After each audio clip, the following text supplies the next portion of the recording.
c'est une Austin Hill Sprite de 1969 que j'ai acheté il y a 7 ans, qui était resté 25 ans sans bouger et que j'ai restauré de A à Z par le biais d'une amicale qui s'appelle l'amicale Sprite Jet, qui est basée à Orléans, et avec l'aide de personnes qui exposent ici. Bonjour, heureux de vous accueillir à Rétropolis 2011, le grand salon du véhicule de collection, organisé en partenariat avec Micropolis Besançon et l'association Passionnés des véhicules anciens.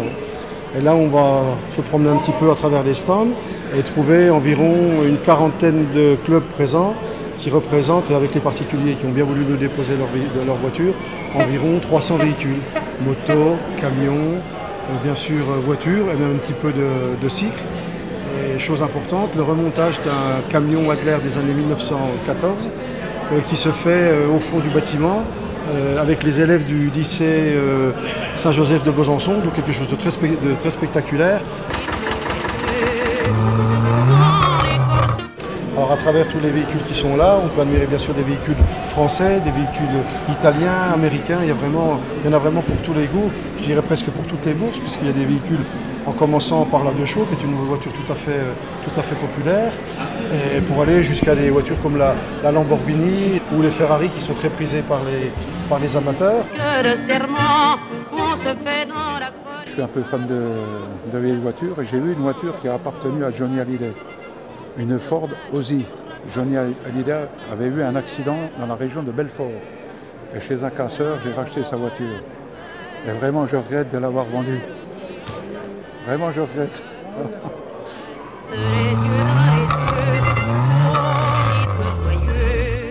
Alors, la particularité de cette Citroën de la gendarmerie, qui est un moteur Maserati, donc un moteur italien.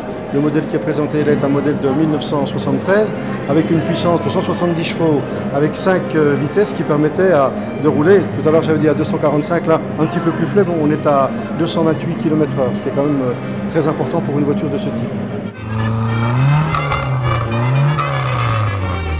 Nous avons fait cette année, comme les années précédentes, l'effort de présenter une douzaine de véhicules différents. D'abord pour le respect du public, bien évidemment, mais aussi pour faire plaisir à nos adhérents, pour que chacun puisse présenter tour à tour son véhicule sur ce salon.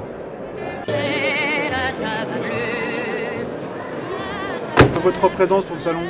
Alors c'est évidemment pour faire découvrir au public qui maintenant ne connaît pas forcément le véhicule, donc la traction avant Citroën, c'est quand même un véhicule mythique dans la gamme, en tout cas chez le constructeur. C'était encore du temps de la conception, date du temps du vivant d'André Citroën. Et donc c'est un véhicule mythique que plusieurs générations ont connu. Et les gens effectivement en ont un souvenir encore très vivace.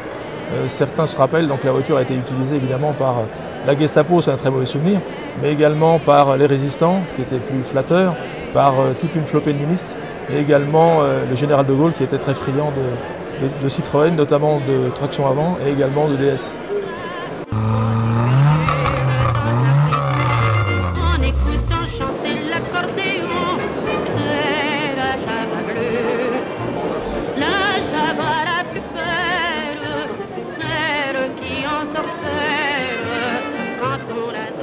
C'est un moteur électrique en réalité qui lance le moteur. Donc il n'y a pas de clac-clac.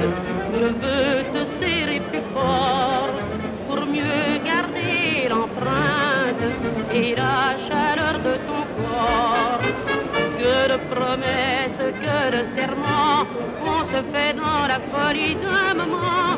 Car ce serment rempli d'amour, on sait que ça ne durera pas toujours. Il faut savoir qu'à Besançon étaient fabriquées des voitures dans les années 1900, 1920 par là, et qu'il y avait même, c'est peut-être méconnu, le frère de Ravel, le compositeur très connu par son boléro, qui était fabricant de voitures à Besançon, puisqu'il avait une marque à son nom, à savoir la marque Ravel.